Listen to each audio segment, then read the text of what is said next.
Hello and welcome to this week's episodes of The Calling. Follow your spirit all the way in. I'm your host, Homaya. Join me in this journey of self-awareness, soul frequencies, and spiritual revelations. Let's fly.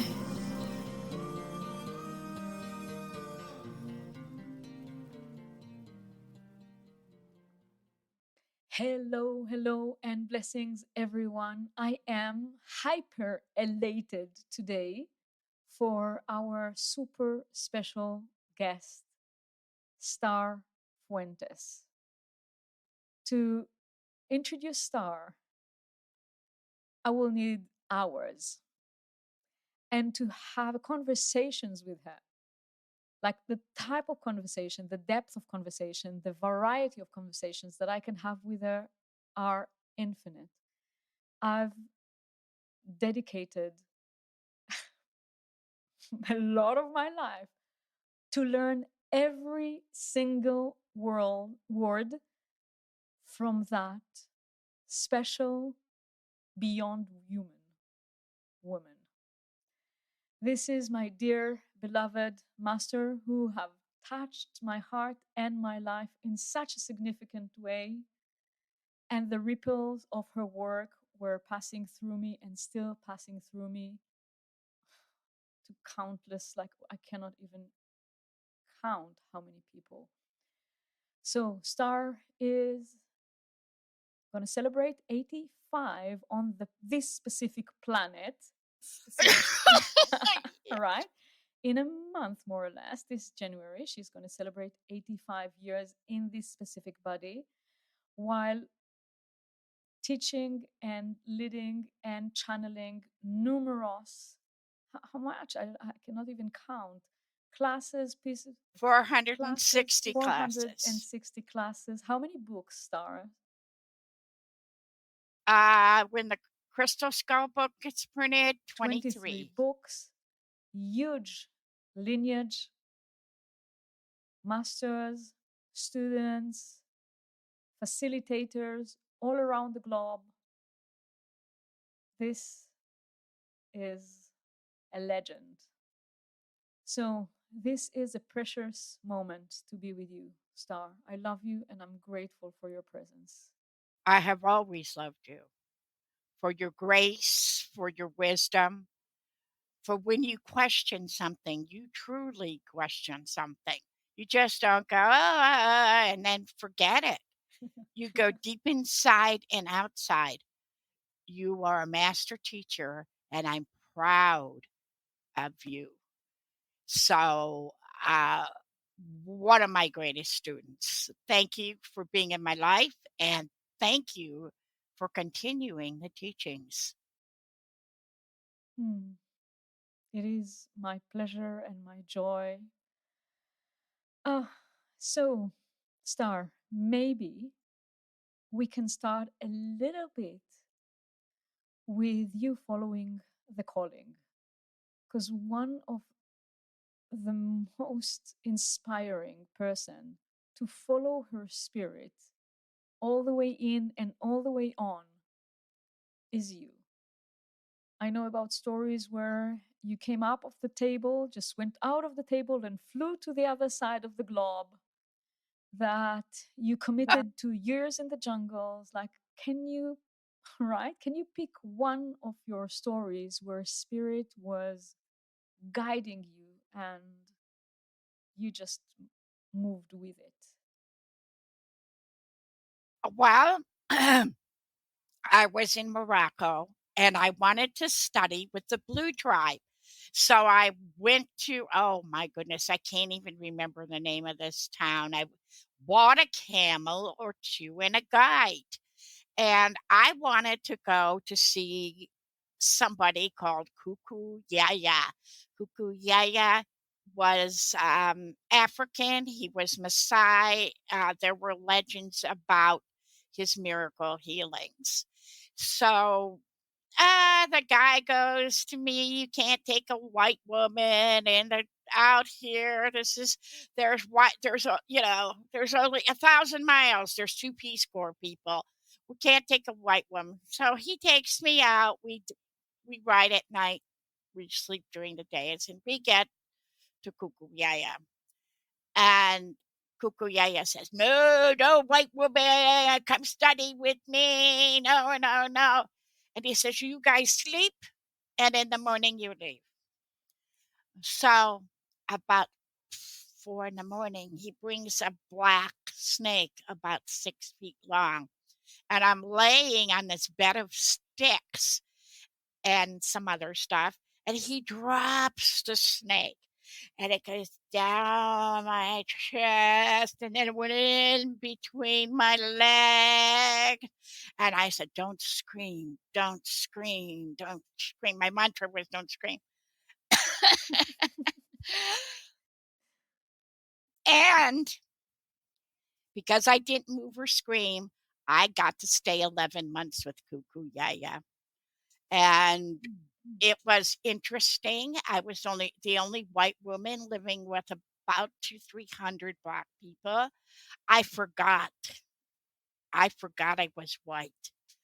When 2 Peace Corps workers came into town, I looked up and I went, "Oh, white people." And then I went, "Oh, I'm white." So he taught smoke magic, where you blow smoke in different areas of the body, and exorcism. And I learned exorcism and smoke magic. What I did not learn, where I made a fool of myself, was one day the Maasai women were going, "Come here, come here, come here." And I went and they took a pot of mud and they started putting mud from my face. And I look around and all the women are in mud. And I'm like, "Ooh, Maasai ceremony I never read about. Ooh, first ceremony with the women. Ooh, I'm really high ego right now." And they put me with mud, and then they put 2 straws in my nose, and from a distance, a cloud of locusts came, and they stripped the trees, everything green. They came, and everybody in the tribe was sitting there with mud and 2 straws, and I realized it wasn't a ritual. It was it was bug medicine. So in your mind, you get to a place where you think, "Oh, everything is good. I'm dealing with things fine. I know it all." You don't. Time and time again, through the 13 different shamans, curanderas, witch doctors, ashrams, I learned that I thought I knew, but I didn't. Like, I look at the wars today and I say, "As above, so below, as in me, so the world." And I look at myself and I go, "What do these people need?" And I'm thinking, what they need is satisfaction, so they don't want to grab somebody's land. What they need is contentment, so they don't have to go shoot people. And I'm working on a little bit of a program to enhance satisfaction and contentment. In fact, I'm going to have a surprise class Thanksgiving weekend. All the people coming for Thanksgiving, I'm going to run it on. And where am I not content? Where am I not satisfied? Do I have enough shoes? Do I have enough clothes?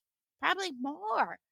And I think about this world demand right now for satisfaction, for contentment. And I'm working on some exercises, some techniques to check people out right now. And if we continue to talk about what we can do, is be satisfied, be content, so that we 100th monkey, you understand that? 100th monkey, the world. No. In in the Polynesia, there were 10 islands that they were studying monkeys on.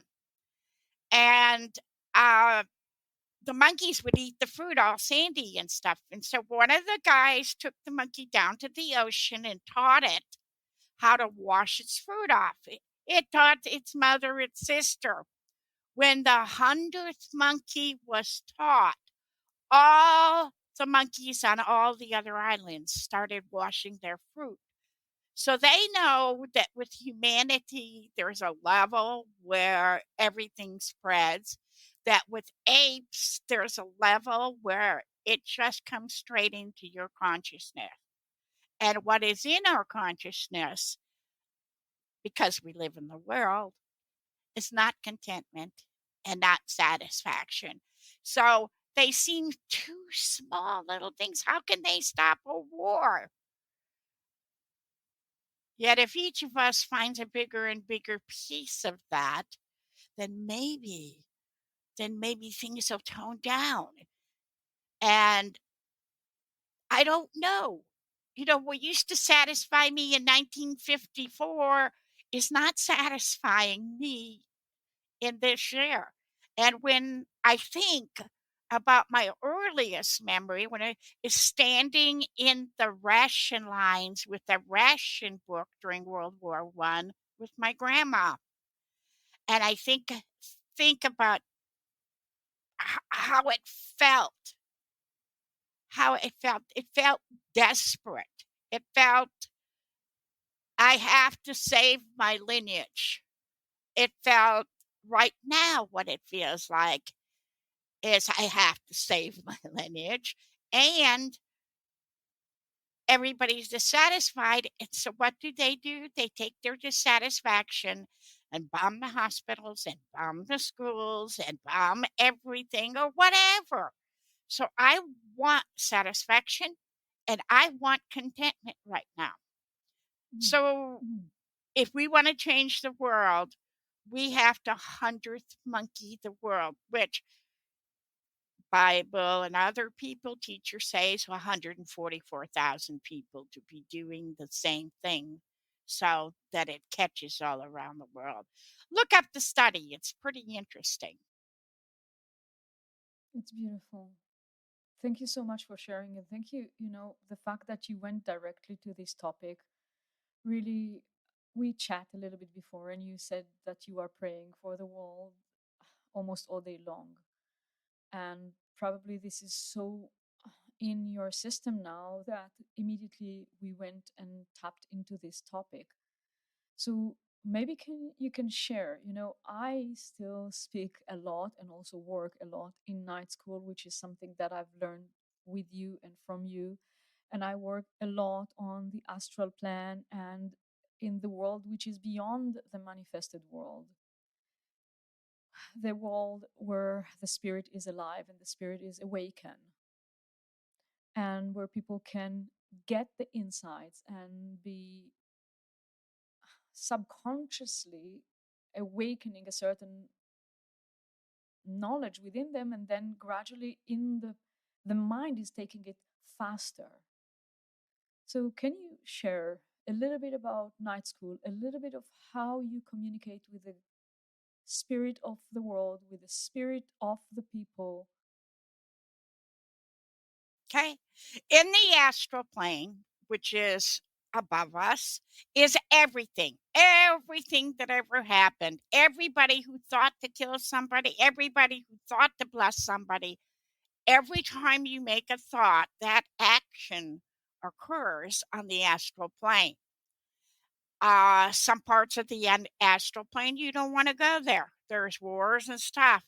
But in the astral plane is one of the beautiful places I love. And it's a place where spiritual, medical, different teachers can come in their sleep, and all their students, all the people interested in it, not even their students, can come. And you actually teach a class. I can talk to my dead teachers there. It is accessible to everybody who has intention to get there. And people after 5, 6 years start remembering their night schools. They don't right away. They just, oh, I saw your face or something. But this is the land where the future teachings go into the mind so that later, when a person asks a question, they will have the answers to them. You may get a doctorate degree in 3 nights in the astral plane. Do you have all the details? Maybe, but you have to review, look, make sure you have the knowledge. I've been in classes with uh, Jesus, and there's more, several hundred thousand people there. Buddha, several hundred thousand people there. My teacher, somewhere about 600 people.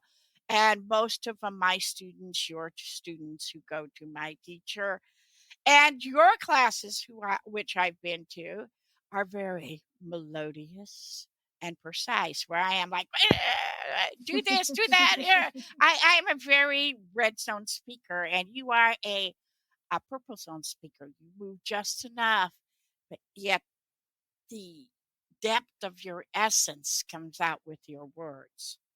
My depth of my essence comes out with knowing me for some time. You have that immediate, which I kind of envy, but I've got my own stuff. Oh my God, I cannot believe. Oh, Star, So Star, that's what learning, learning. goes on with night school, and best asked questions is when are the aliens coming? Am I going to win the lottery? And where's my mate? So it's kind of the same here on planet Earth as it is night school. People keep asking the same questions, except people like you. Show me the advanced chakras of the brain and how I can work with them. And I've actually written that up, and I'm going to be giving that class to Renee Lander. She and I have worked on it, where we go to the 5 chakras in the brain, where we describe what each one does, and where we do processes for those chakras. Yeah, it's pretty complicated and a lot of diagrams. And I'm sure it is mind blowing and completely transformative, like everything you create. Well, the question is, am I the student or am I the teacher? Every Is there a time I difference? wrote Is there a difference? no, every time I wrote a class, I wrote it for me. So that procrastination workshop some people teach, that's because I was procrastinating. The whatever it was for me. And when I write what the teachers say, I do the best as I can to keep the words that the teachers gave me. Although now at 85, there are moments when I forget, and forgetting is like, oh, I'm losing my brain. Yeah, but I just wrote 6 or 7 classes in the last 3 months, complicated ones, and then I don't feel like I'm losing my brain. And my question And is, I'm go ahead. My sure, sure. my Go ahead, Star. question is, am I blessed with this right now? So God spirit, my teacher thinks I don't need to think about this. I first taught in 1958. That's 60 some years of teaching. And I'm making excuses for losing my memory to make me feel good. I'm honest about it. I know that it is happening. That means I'm conscious of it. A lot of people aren't conscious. They're not conscious of how their words hurt people. They're not conscious of how their silence hurt, hurts people. And we do have a class called Silent Abuse. And it's about how people can abuse you by being silent. So that's an interesting aspect too. Mhm, So what are you mhm. teaching these days? Hmm. I am about to teach something that I named Getting High Challenge. It's a 7-day experience, which you go through self awareness practices in order to see how, with your own wings and with your own heart and spirit, you keep your frequency high and keep yourself in your center. So, this is coming up. I wonder if it will come. Probably it will come after this podcast will come after it. And there's another class in the cooking which will come in December. So that might be for the one who would be listening, which I name it ownership. And it is all that I know about creating healthy boundaries, because you keep on creating healthy boundaries as you advance, as you scale, as you have more students, as you have more responsibility. You need to keep on tapping again and again to how you hold your boundaries, how you are holding your center. Like this is a class that I wanted to teach for a long time. It took me a moment to write it, and it will be in middle of December. Boundaries Yeah. change every hour. Hmm. Hmm. Boundaries change about approximately every hour. You will gather information from the person's aura. You will gather information from their body language. You will gather information from everything. And you will change your boundary and not even know it till you go to enforce it Mm-hmm. sometimes. Mm-hmm. Yeah. Very Yeah. good class, and I will see if I can attend. Yee. Ti Amazing. timing's a Amazing. timing's a little weird, but yeah. Yeah. I wanted to share with you something about channeling and about the memory, if you will be willing to go there a little bit. Because there is something with channeling that I feel it's like in the meditation. There's a moment in a meditation that you're still here a little bit in the 3D world, but then there's like an elevator coming. Whoop. The entire energy goes up, and then it feels like you enter the hyper dimensionality, like you enter another space. And there's something very similar when channeling occur. Some of it, like the part that is coming in night school and the part that is coming into the brain, that comes like an abstract, we can say, like it comes and there's some links and some connection. And then there's another part of the channeling that you sit and write it down. At least this is how it is for me. And I feel that I don't really use my memory or my brain, not in the abstract part and not in the beginning of writing everything. Like it is just coming. And you and I, and as I've learned from you, like I feel that there are several types of channeling that we have. We can channel a frequency of a being as you channel the skull and other beings. So we can channel that, a transmission, a message. But there's also many of the classes that you wrote are actually a channeling. You have seen a structure in the upper realm, and then you defined it in a way that we can perceive it, that you can transmit it. Do you feel that the memory that like you really need your brain there? In the brain, between short-term and long-term memory, is this place where we make up stories for 6-year-olds. There was a moonbeam, blah, blah, blah. That place is protected by us as children, so nobody can get in there. And usually opens up after we become a man or a woman. Most people are afraid to surrender enough, even though you can surrender inside to let the information come in. And I have sat in a Yugoslavian teacher's room, understood every word, and then people came up to me in Yugoslavian, start speaking to me, and I didn't. And I realized that my brain was somehow translating. You have to be able to surrender. And you've learned to surrender a long, long time ago. You cannot channel if you can't surrender. And what does that mean? I can surrender to God and I can surrender to my dead teacher. I surrender to my husband. My secretary gives me a hard time and a good time, as he should when I don't do as I say. My husband gives me that. In that piece of my brain, the walls, I used to, as a teenager, wash the walls away and open the bank door.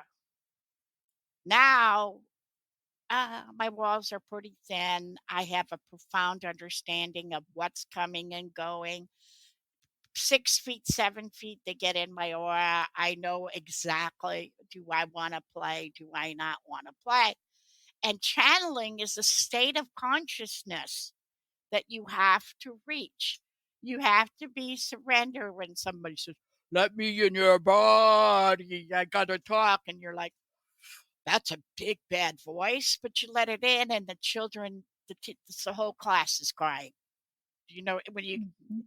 you may remember, sometimes I don't remember, sometimes it's very profound memory. It's almost as my words come together from their essence. And it's very profound memories of my teacher, memories of channelings I've done. Just close my eyes and they are right present in front of me. But yet, I have one channeling I'm going to do Thanksgiving weekend that I'm prepared, that I'm preparing for. What is it about? It's sort of going to start about contentment. What are the techniques? They're sort of forming in my head. Then I write it down, type it. Then I sit on it or put it under my feet, because I find that when I come to talk to people, their energy demands something else first. I'll teach you What do 30. you mean? What do you mean by the demand something else first? Um, like if I walk in a room and there are 20 sexually abused women there, I can do the entrance of the decision class. I will take them to a place where I know that they're working on, or give them steps, and then how to make a decision. And my decision class in New York, maybe I need more space. So when you sit in front of the class, my 30-day workshops planned day by day, 15 minutes by 15 minutes.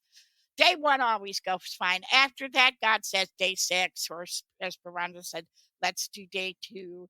And it becomes the class that I am sensitive enough to see what the class needs. So the decision class taught in 10 different cities, when I teach it, is a class of the major issue of that group and how to work the decisions. And I think channeling, you have to be relaxed and you have to know God. You have to know your higher power is right there protecting you. So that's important. There's little Karma. I can see. I can see. 14 years that little boy's been with me. Mm. Starr, when you say you need to know your powers, if you would need to define the differences between channeling a being or channeling a message to channeling a structure, or to hold space for a lineage like you're holding now and you're holding for quite a lot of time, what do you feel that it is demanding from you, from your body, from your mind, from your heart? What is the resources that you as a human investing in holding so much spirit inside of you and available, like Um, I think it was being sexually abused from the age of 6. I ran away from home at 12. I went to study with teachers to heal my sexual abuse, but they go, oh, here's something for the liver. We're not just going to teach you about healing your sexual. Oh, here's something about anger. So I had to pick up like 32 different topics before I got to one to heal myself. So after 3, 4 years of doing this, it all of a sudden I'm with somebody or with the teacher and there's a client over here that's crying or something, and I go over there and work with them. And it was from my deepest, deepest need of healing, of fear, of 12 years old, of fear, of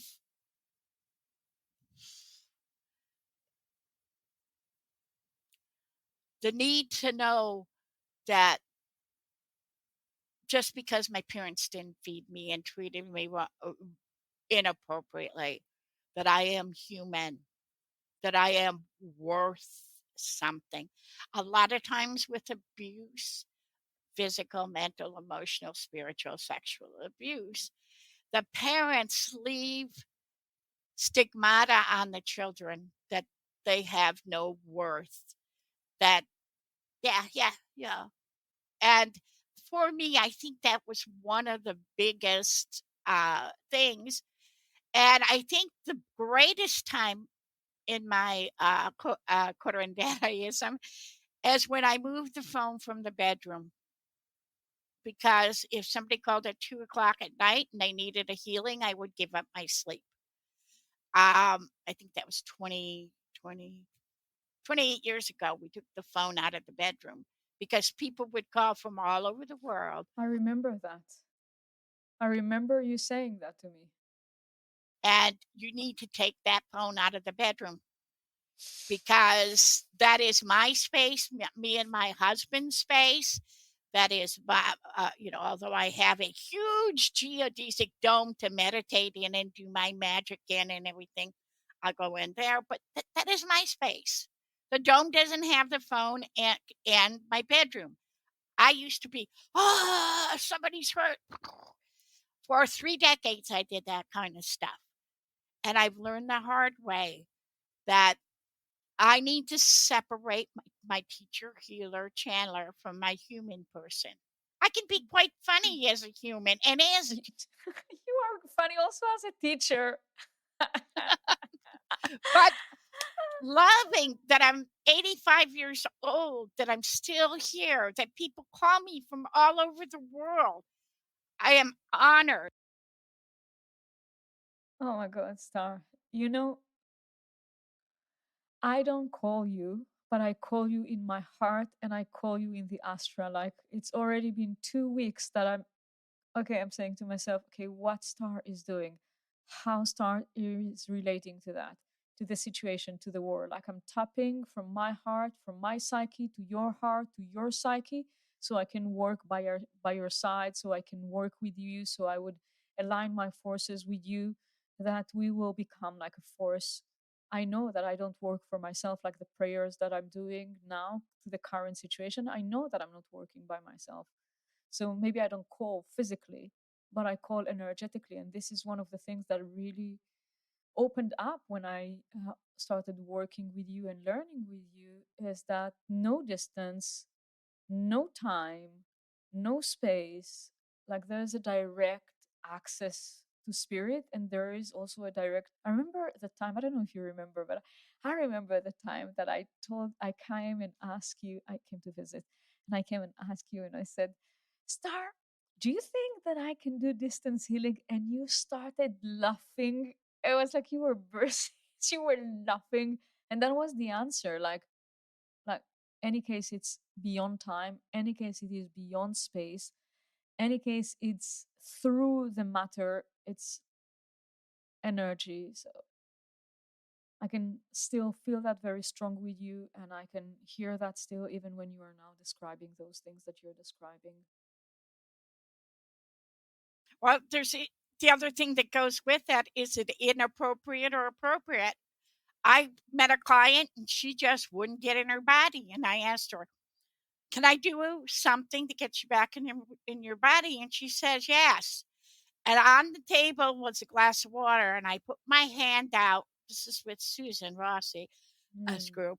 And that glass of water slid down that table. And I took that water and threw it in her face. And for the first time ever, she was in her body. Was that appropriate for that situation? Yes. Was it inappropriate in 99% of the situations? Yes. So we don't use that right or wrong. And many spiritual teachers, when they start, is this right? Is this wrong? Is it appropriate? And all her friends, that was the first time they've ever seen her in her body. Now, I usually don't go to those extremes, but if you're my client, you're paying me to go back and get back in your body and stay grounded, I might do something weird. Yeah, and the thing is, like in the generation that we are now living, I think that most of the practices that I have done with you, people will never believe. They will feel insulted. They will feel like the meaning of initiation these days, and the meaning of initiation for me or the meaning of initiation for you, have changed completely. And I feel that this is one of people are reducing their connection to spirit because they are not willing to go through an initiation and a melting experience of their ego, whether it is done by their master or whether it is done by spirit. But an That's too initiation much is work. I mean, people are trained to pay for fast food and get it. You know, someone wants a class, takes a week, and they go, "Oh, I'm Reiki one, give me $1,000 discount," and I'm like, "Oh, wait till you have had 60 years of healing," you know. And it's not about getting a discount. It's about getting what you need. And teachers like you and me will see somebody, feel somebody, even smell them and know what they need. Other teachers just give them what works. But exactly, to exactly, be with someone who has more than a decade of experience, and every day I see little herb. I'm working on my apothecary now, and I see little herb books with little herb recipes, ebooks written by somebody who doesn't know what they're doing, and they grab a bunch of shit off the internet, plug it all together, and put no downloads in it or anything. And pay attention. Your initiations people are the stepping stones. Each one is a step. It's not the whole thing, it's not the whole staircase. And when you have an initiation, you may or may not feel anything, but and the energy experience will stay with you till you're ready to receive it. So I think that's important. And I can't wave a wand over you. Give me $1 million and I can't wave a wand over you and have you know everything I know. hmm hmm That's impossible. yeah, You have to do yeah. your work. And people look for shortcuts and people look for ways not to do their work. How would you What would you say to those people who are serious on their spiritual path in this time where it's almost like you get knowledge, you get the knowledge, not the wisdom, in a click of a finger? How would you guide the people who wants to go deep into their spirit, wants to go deep into the shamanism, into the initiation, wants to lead as light, to create a discernment and to surrender even more to their spirit and to channeling and to go through the initiations that spirits offer? You got to have a teacher. No book. I mean, the Bailey books, the Besant books, the early books from the ladies in the 20s, they have their sentences go on for 4 paragraphs, and in one sentence, I see 9 downloads. But most of the Yeah. books don't have what it takes, and that is feedback. You need a teacher. I don't care if it's cooking, like I'm a chef. I spent a lot of time in cooking school in Spain when I was with David, and I'm a chef, and I'm not going to go to your house and you're going to serve me spaghetti with spaghetti can sauce, and I'm not going to go, "This is great food." You have to be able to tell the person the truth. If you don't, shut up. So I think you have to have a teacher because you think 1 degree off and you end up way over there instead of ending up right here. So you need that feedback from someone who is not objective or subjective. They need to be with you.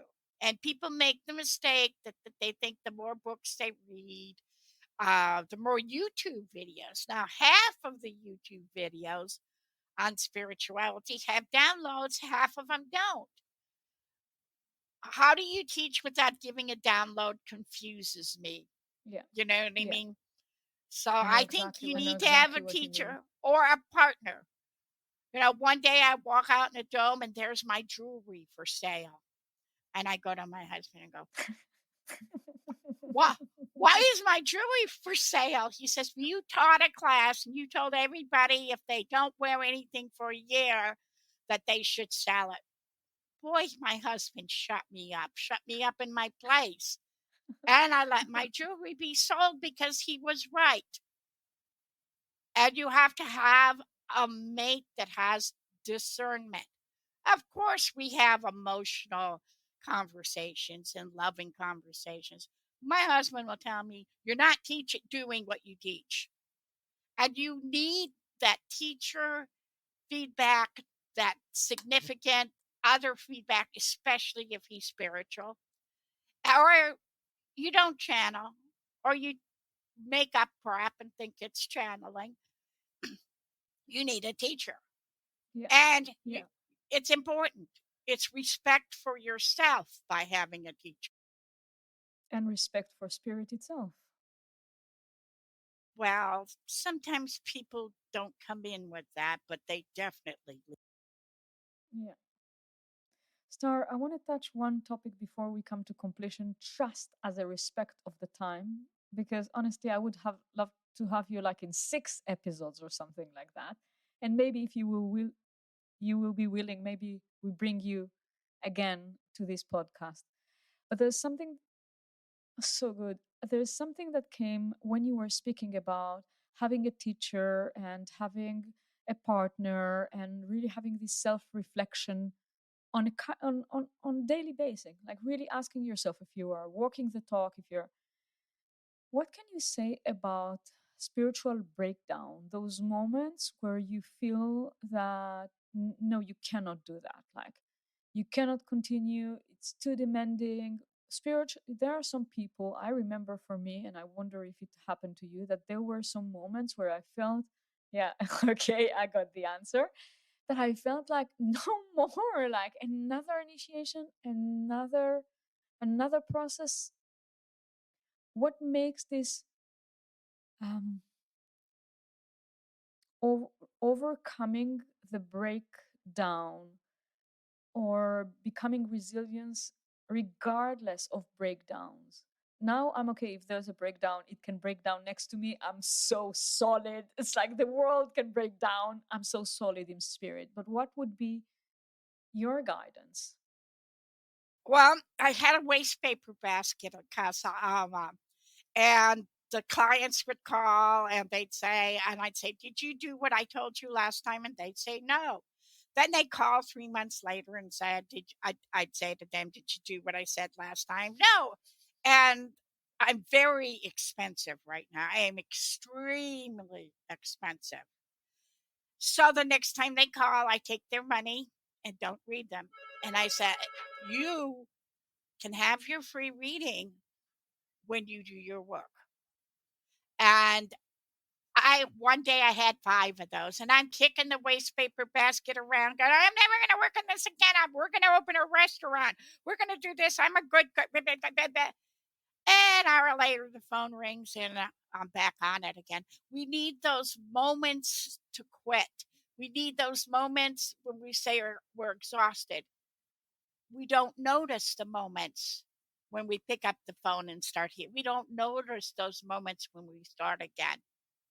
Mm. You, Mm. your soul knows what you're supposed to do. Your brain will figure it out, hopefully, with the right guidance, and you will quit something 62 times. And I like what Esperanza used to say. The purpose of problem is to keep you on purpose. And she said, well, you're walking down this animal trail and you go over there and look at the flowers and you say, oh, I'm walking down that animal trail. I'm walking down the path of healing and teaching. And then you come back and the path's a little wider. It's like a footpath. Then you get distracted by gems or minerals and you go way over there. And when you come back to the path, oh, look, the path looks like a single car path. And the more you get distracted and come back, the stronger, the firmer your path is. So the more times you redecide to be a healer and a teacher, have those moments of, I'm never going to do this again, the more solid, the more concrete, the more golden your path becomes. So those are something that in the 60s and 70s, because people were more stoned, more loose, that they didn't experience as much drama. It's when what do they call the people who went from being hippie to the office? Yuppies. When the yuppies came in, that's when everything became over-exaggerated drama. And now the kids, I'm not sure where they're at. You know, the 20-year-olds and 28-year-olds, they can do things with drama or they can do things without, which makes me very proud to see them accept change without drama, because drama only delays the process. Starr, I love you. I love you. You are a shining light in the lineage. One more thing. If it's possible to see you in the next year, because I would like to exit gracefully, it would be nice to see you in person. Okay? Thank you. Thank you. I love you. Thank you so much for everyone who were with us. All the links to connect and reach Starr and her services, her classes, her books will be in the notes of this episode. Starr, it was a delight to be with you. I love you. It's a blessing. I'm so happy that we could share your light. Thank you. Thank you so much. Thank you so much. Thank you for listening and being part of this great conversation. You will find all the relevant links in the show notes, as well as a link to a meditation for you to feel more connected to your spirit and aligned with your soul contract. Please, if this episode touched you, leave a review, like, and subscribe. Feel comfortable to share it with your friends, family, and colleagues, because everyone has a calling.